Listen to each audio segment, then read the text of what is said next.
By the mid-80s, a small Japanese company named Square, who had generally been known for a series of somewhat unremarkable video games released on the Nintendo Famicom, namely Highway Star and JJ's 3D World Runner, were about to release a new intellectual property that was to make or break the future of Square as a video game developer. Little did they know, following the release of this IP, that it would impact and change the face of video games as we know it. That series was, of course, sure as shit not Hydlide. Ah! Oh god, I'm such a japer. Oh god, I'm so lonely. Yes, if anyone has ever played the original Hydlide for NES, be honest. Thought so. Then you would be just as astounded as me that it has a sequel. For Saturn! When I saw the stills on the back of the box, I had to be honest, they didn't look all that bad. How wrong I was. Trust me. Developed and released in 1995 by T&E Soft, this is the shit sprinkle on the Saturn RPG Sunday. Let's fire up this godless turd and die together, motherfuckers.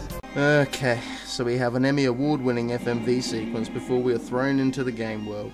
Now, one thing I will say is that every time you start a new game, the map randomly regenerates. Now this seems to me very much like an old school Japanese game design philosophy, and a great way to keep the game fresh should you play through it again. Which you won't.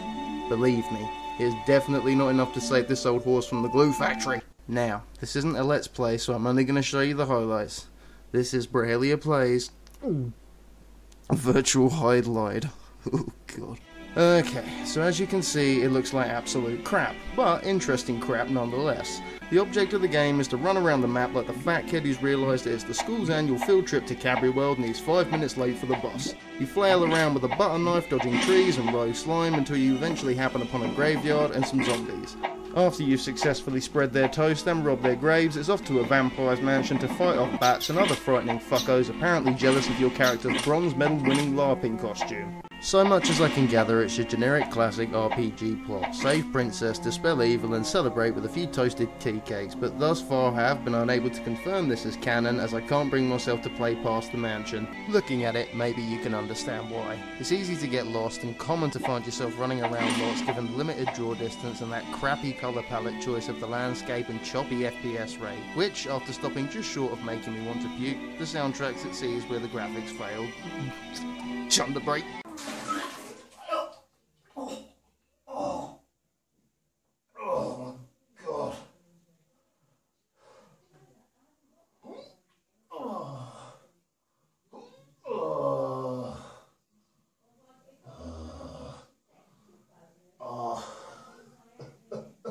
Okay, let's wrap this bastard up. It's making my Saturn secrete a foul odour.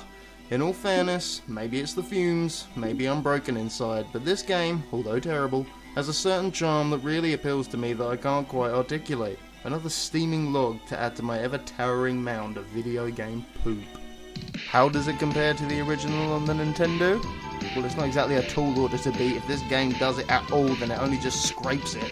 Damn it, missed another potential butter knife joke. I'd say it's about time to lay this beast to rest. Thank y'all for checking out this video. Please like and comment, cause shit does it keep me warm on those long cold winter nights. I am Brahillia, one slice of the Retro Renaissance podcast pie and struggling speck of dust on the YouTuber spectrum. Shout to Handheld Retro, Aidan Watkins, Woodland37, Monkey Spaz 5000 and that bastard Chris Ashanked. Until next time, see you in Hydlide.